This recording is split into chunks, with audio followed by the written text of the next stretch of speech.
Foreign cyber actors are increasingly using AI to refine malware, automate phishing, and sift large volumes of stolen data. What additional cooperation or coordination between the FBI, DHS, and companies within the private sector would most improve early detection of AI-enabled intrusions? Or if you would just like to comment on this matter generally. No, I appreciate that opportunity. AI is a continued challenge right now. I think the relationships we have right now with government, private industry are strong right now with respect to any type of malware, ransomware. I think the CISA 2015 authorization that gives us the authorities, that's critical for the future success of that. And I think for the ongoing partnerships, I mean, the key piece here is that relationship with private sector, private industry. So we just continue to reinforce that. Thank you, sir. Director Kent, anything further you'd like to add on that from? No, AI is something we're closely monitoring. I mean, the ability for terrorists to breach language barriers and also to inspire people to conduct attacks and then give them AI-specific instructions, something we're monitoring carefully and very concerned about. Thank you, sir. Thank you both. I know you both spent your entire careers defending this country and greatly appreciate that, your service and sacrifice. Mr. Chairman, I yield back. Will the gentleman yield? Mr. Van Epps, can I have your time? Yes, sir. Mr. Kent, I want to talk to you a little bit about what we just had with Mr. Carter. I want to let you finish the answer about what infiltrate easily while they communicate into an inspirational methodology where you have key members putting out media and putting out how-to guides to reach out and to touch individuals inside the United States. We recently disrupted one of those attacks just before Halloween, thanks to the work of the FBI with support from really the entire U.S. intelligence community and the Joint Terrorism Task Force model in Michigan. That plot touched multiple states and had ties to ISIS inside Iraq and Syria. Another issue that we are addressing right now, thanks to the decisive leadership of President Trump, is the scourge of fentanyl, gang, and cartel violence. Under President Trump's leadership, we've designated these cartels and gangs as terrorist organizations, and we've done that rightfully so. These individuals, these terrorists, have killed hundreds of thousands of Americans, as these angel families will tell you firsthand. What President Trump has done by designating them as terrorists has allowed us to turn the tools of the intelligence community against them and predominantly watch list them as terrorists to prevent them from ever coming into America in the first place. To date, we've added about 35,000 of these narco-terrorists to our terrorist watch list, and we've stopped just around 6,000 of these terrorists from ever entering our country, from setting foot inside of America so they can no longer kill Americans with impunity. These are just some of the issues that we're covering 24/7, 365 at the National Counterterrorism Center, and I look forward to discussing more with you all today. Thank you. Thank you, Director Kent. I now recognize Director Glasheen for 5 minutes to summarize his opening statement. Good morning, Chairman Garbarino, Ranking Member Thompson, and members of the committee. I'm Operations Director Michael Glasheen. I oversee the FBI's National Security Divisions. I am honored to be here with you, representing the people of the United States, the FBI, who tackle the complex and grave threats we face with perseverance, professionalism, and integrity. Our nation faces serious and evolving threats ranging from international terrorists to hostile foreign intelligence operatives, from sophisticated cyber attacks to internet-facilitated sexual exploitation of children, from violent gangs and criminal organizations to public corruption and corporate fraud. Keeping pace with these threats is a significant challenge. Our adversaries take advantage of the internet, social media, and emerging technologies like artificial intelligence to influence the American people, facilitate illegal activities, and recruit followers. Even as 2026 marks the 25th anniversary of the 9/11 attacks, terrorism remains a persistent but evolving threat. Over the past several years, the FBI has identified a particularly concerning uptick in the radicalization of young people. Radicalization of domestic terrorists most often occurs online. Social media and encryption have increased the speed and accessibility of the violent extremist content. International terrorists continue to pose one of the greatest, most immediate threats to the homeland. Some international terrorists and people located and radicalized to violence primarily inside the United States who are not receiving individualized direction from foreign terrorist organizations, or FTOs, but are inspired to commit violence by FTOs such as ISIS and Al-Qaeda. Iran continues to plot attacks against former government officials in retaliation for the January 2020 death of Islamic Revolutionary Guard Corps, or IRGC, Commander Qasem Soleimani. Iran also continues to provide support to its proxies and terrorist organizations throughout the world, such as Lebanese Hezbollah. China, Russia, Iran, North Korea, and criminal ransomware continue to be the top cyber threats facing the United States. And there's no clear line where cyber criminal activity ends and nation-state activity begins. Critical infrastructure remains a highly attractive target for cyber criminals and nation-state actors due to the potential to cause widespread disruption, financial damage, and risk to our national security. The United States faces foreign intelligence threats as nations such as the People's Republic of China, Russia, and Iran become more aggressive and capable than ever.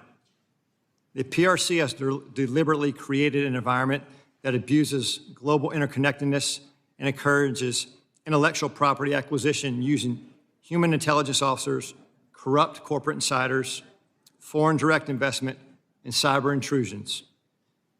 Russia continues to seek and acquire U.S. technologies to help her build its defense industrial base, relying on complex procurement networks to evade U.S. export controls and sanctions. The United States faces many criminal threats, including violent crime, financial and healthcare fraud, transnational and regional organized criminal enterprises, crimes against children, and human trafficking, violent threats against public election officials, personnel, and public corruption. Currently, the FBI-led task forces are staffed with over 9,000 federal, state, local, tribal, and territorial partners. Many of these task forces are focused on cartels, violent crime, drug trafficking, child exploitation, and human trafficking across our nation's communities. The FBI has and continues to establish strong capabilities to assess the threats, share intelligence, and leverage key technologies. We recruit the best to serve as special agents, intelligence analysts, and professional staff. Our leadership team views change and transformation as a positive tool for keeping the FBI focused on the gravest threats facing our nation. Over the past few months, we started the process to relocate hundreds of positions from the National Capital Region out to field offices across the country. This enhancement to field resources increases our investigative capacity across our 56 field offices and enhances the FBI's commitment to addressing violent crime, gangs, drugs, counterintelligence, and terrorism threats. Our fellow citizens look to us to protect the homeland from these threats. And every day, the men and women of the FBI continue to meet and exceed these expectations. I'm proud to represent them in testimony today, and I welcome your questions. Thank you, Director Glasheen.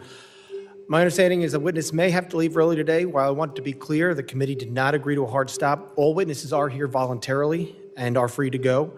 If a witness does leave, the hearing will continue with the remaining witnesses. Members will be recognized by order of seniority for their 5 minutes of question. We want to get through as many members as possible, so even though I have been lenient before with the 5 minutes, I'm directing members and witnesses that we're going to strictly enforce the 5-minute rule today. I now recognize myself for 5 minutes of questions. Secretary Noem, I appreciate you being here today, and you've been on the job less than a year, and this is the second time appearing before the committee, which I think is the norm, and I do really appreciate you being here. And I know you have a very important job to do. You oversee a lot of different sub-agencies, so I know you can't always be here in person. And with that, as a committee, we still want to work with the administration and conduct our oversight. So I'm asking you if you can commit to making sure that in the future, if we want to have a hearing, you'll be able to supply maybe a deputy secretary or somebody to come to specifically talk about that. Yes, Issues we want to talk about. Yes, Mr. Chairman. I really appreciate that communication, and I think collaboration between the administration and Congress is key. Secretary Noem, I also wanted to ask you, in September, the the department under FEMA proposed new allocations for counterterrorism grant funding, which cut dollars to New York by 80% because of a new formula. Considering New York is consistently a top terror target, this was surprising. We're grateful President Trump restored this grant funding.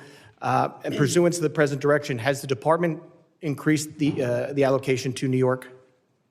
Yes, President Trump did. I would say that when we look at the Homeland Security grants and how they're allocated, the formula focuses on where we see the threats today and where those communities are that need the resources. I would also inform the committee and you, Mr. Chairman, that New York City at the time of the allocation still had over $440 million in reserve that was available to them to utilize. So the intention of these grants is that communities and cities would use the dollars to build up the security measures that they need to do for a long-term impact, and that the same amount of dollars aren't necessary every single year. You need to meet the threats where they are in the country at the time the grant dollars are available. So thank you to all of you for your work on getting us dollars that we can give to grants to help secure our local communities and states.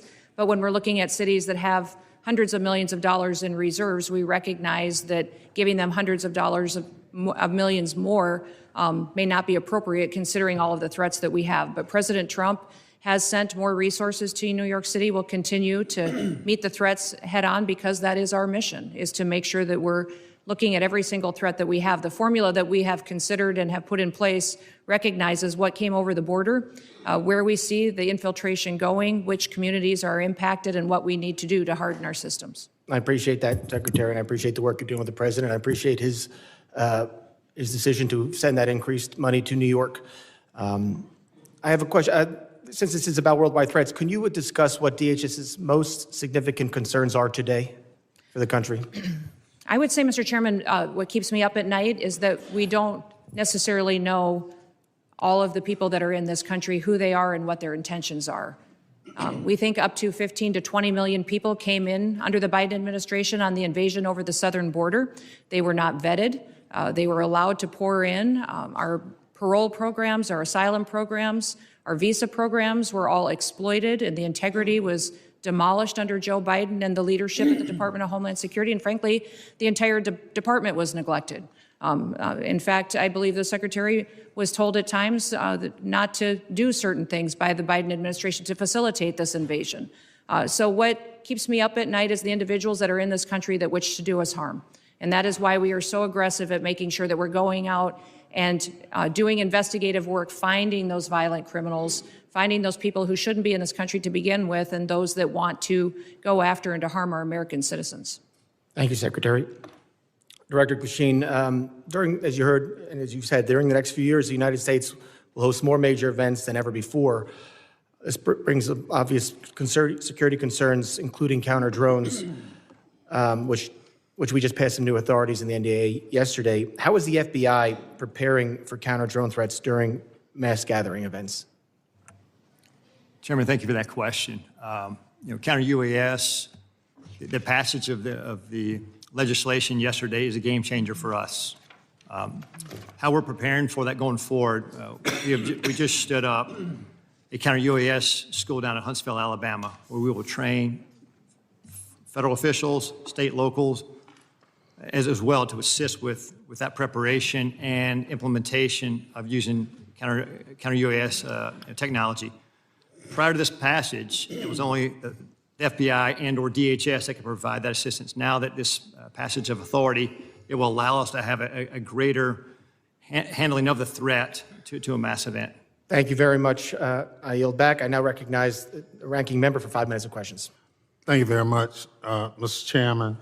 Mr. Glasstein, will you tell me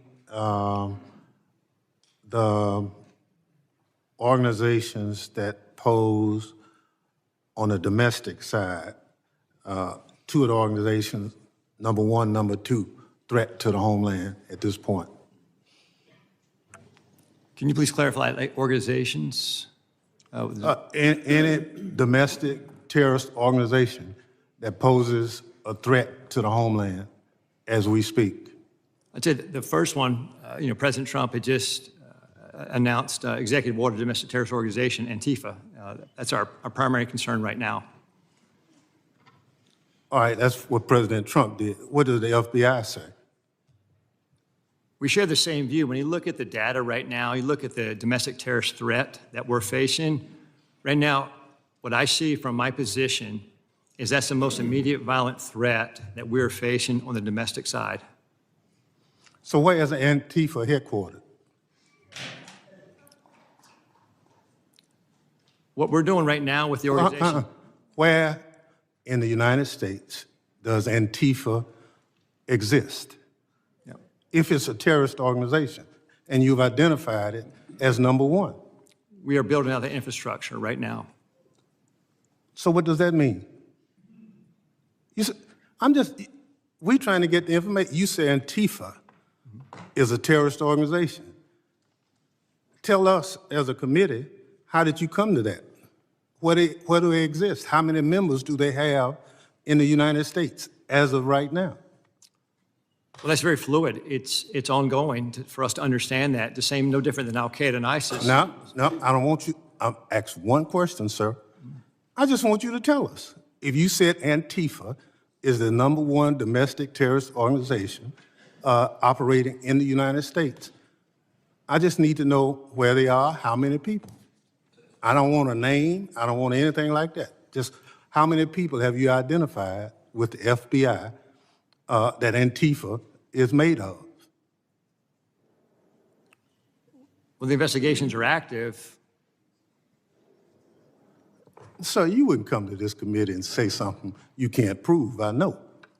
I know you wouldn't do that. But you did. Madam Secretary, you and the gentleman from NCTC reference the unfortunate accident that occurred with the National Guardsman being killed. You think that was an unfortunate accident? I mean, It was a terrorist attack. wait. Look, I'll get it straight. Then you can He shot our respond. National Guardsman in the head. Look, Mr. Chairman, will you direct the witness to allow me to ask my question? It was an unfortunate situation, but you blamed it solely on Joe Biden. I want you to know who approved the asylum application for this same person. Mr. Thompson, this individual that came into the country. No, I want to know who approved. Congressman Thompson, I want you to understand. No. When this individual came into the country, he came under I'm not going to let you. evacuation of Afghanistan under Operation Allies Welcome, was thoroughly vetted by the Biden administration at that point in time, allowed into our country, and then was never followed up. I want to remind everybody in Congress. Reclaim my time. We follow the law, and every asylum is supposed to have a check-in every single year, and the Biden administration failed to do that. They vetted this individual, allowed them into our country, and did not do due The diligence. witness will allow the gentleman to ask his question. Yes or no? Who approved the asylum claim? The application on the asylum was thoroughly filled out by information that was gathered by the Biden administration. So the His Biden asylum- administration approved the asylum. The asylum application was put into place under the rules established by the Biden administration. Reclaiming my time.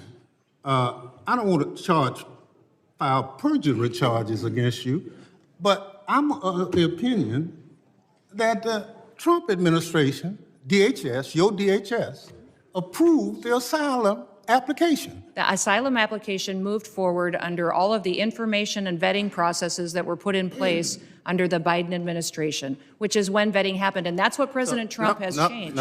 Under President Trump's administration. Reclaim my time again. When It's obvious you don't want to answer the question. Mr. Kent, you want a shot at it?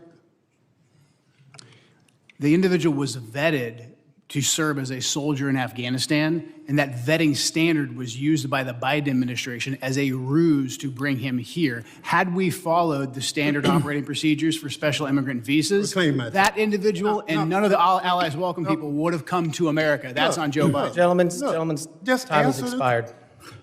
That was the answer. Point of order, Mr. Chairman. That was a murder that took place in D.C. It was not an unfortunate incident. And those comments are effing disrespectful.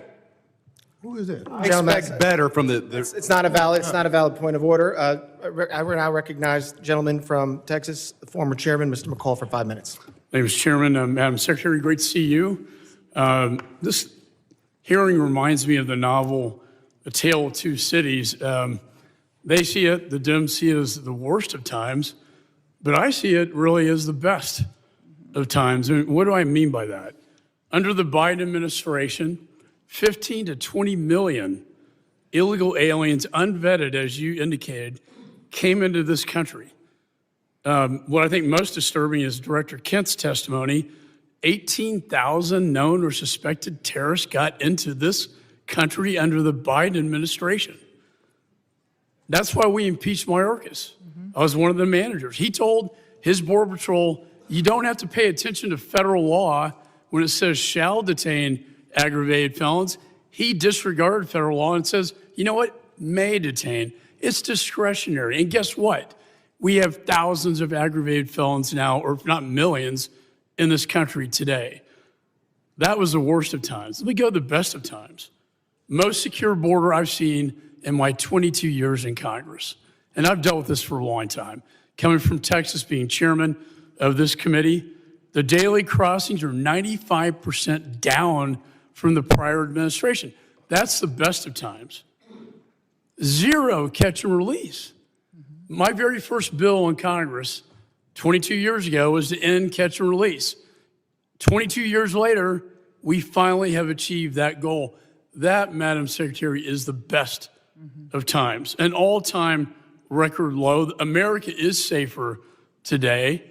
I feel so. And when I look at the Venezuelan vessels attacked, the president had every right under the Constitution, Article 2, international waters, cartels designated as FTOs, coming into our country to spread poison to kill Americans. If that's not self-defense, I don't know what it is. And then finally, Madam Secretary, thank you for taking out the shadow Iranian oil tankers headed from Venezuela to Cuba, getting around our sanctions that Congress passed. I'm finally seeing an administration flexing its muscle in this hemisphere, which has been neglected for so many years. So air, land, and sea is your charge.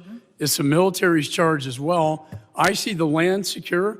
I see the maritime borders getting more secure, and I applaud you for that. On the air secure piece, I chair the Special Events Task Force. That's FIFA, the Olympics, the 250th anniversary. Drones are the biggest threat as I see it. I see it in Ukraine in its conflict with Russia, and I see it across our border, and I see it at these events. If you could update me, and with the new NDA authorization to allow federal, state, and locals to work together to identify hostile adversary drones and take them down, can you tell me how that will impact your ability, Madam Secretary, to better secure these special events? Yes, thank you, Congressman McCall, and thank you for your leadership. I understand you're retiring, and I'm sad about that. You've been a statesman. Thank you for serving with such dignity. Thank you. The counter-drone and drone technology that is out there today, frankly, our authorities haven't kept up with.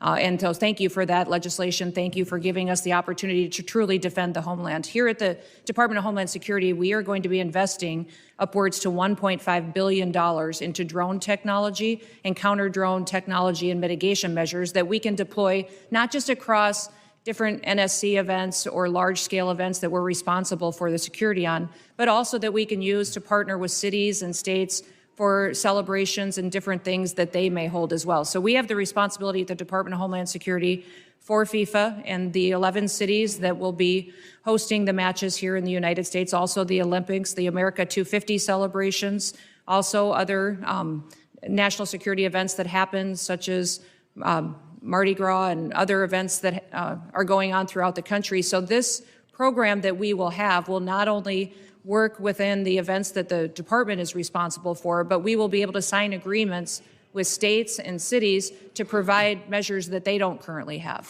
And we're working with the FAA as well to get what we need to be able to operate. And we don't want just to detect, we don't want to just monitor, we need to mitigate. We need to take these drones down. We need If to I could add, my time's going to expire.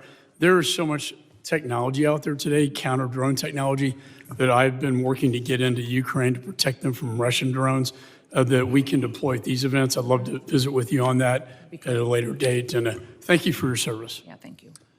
Gentleman's time's expired. I now recognize the gentleman from California, Mr. Correa, for 5 minutes of questions. Thank you, Mr. Chairman, and I agree with my colleague from Texas. It is a tale of two cities. Secretary Noem, Trump administration, you're going after the worst of the worst criminals, and we agree with you. The problem is 70% of the people you've arrested have no criminal record. You're going after non-criminal immigrants, U.S. citizens, and permanent legal residents. Donna Hughes Brown, Irish citizen, green card holder, 48 years in the United States. She also happens to be the mother of a U.S. Marine, sister to a retired Army colonel. She's in ICE detention since July. She tried to come back from Ireland, arrested, has been there since then. Her crime?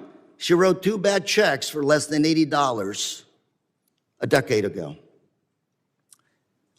You arrested her, she's in custody. Her husband, Jim Brown, came to us and told us her story. Jim told us, I voted for President Trump because he promised to go after criminals in our community and not people like my wife. If I can, I'd like to play a video for you.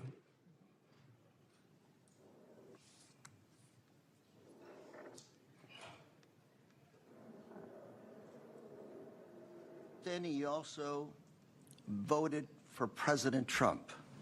Yes, sir. Why did you vote for him? Because I was an idiot. 80% of the evangelical Christian people were lied to, if you really want to know the truth, and that's exactly what happened.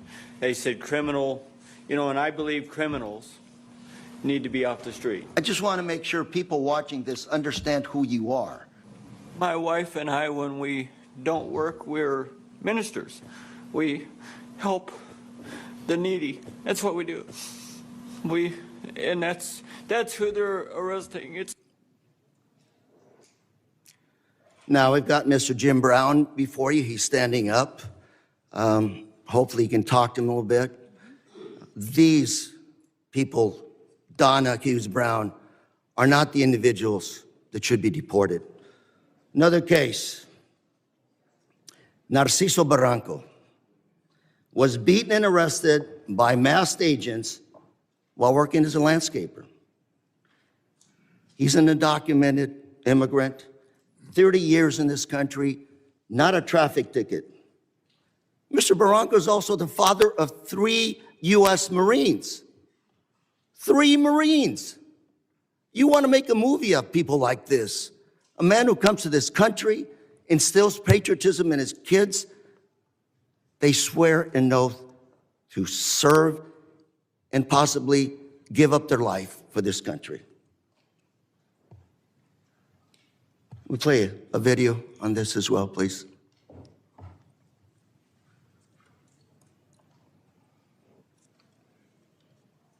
Masked federal agents were filmed pinning a man to the ground and repeatedly striking him in the head and neck before putting him in an unmarked car. The man in the video has been identified as Narciso Barranco and is the father of 2 active duty Marines and 1 Marine veteran. The Department of Homeland Security said an illegal alien was arrested by Border Patrol agents after he, quote, assaulted federal law enforcement, adding that Barranco, quote, swung a weed whacker directly at an agent's face. Video shared by DHS and reviewed by CNN shows Barranco running with a weed whacker, but does not show him striking officers. I also have with us today Alex Barranco behind you, a retired Marine. That's his father.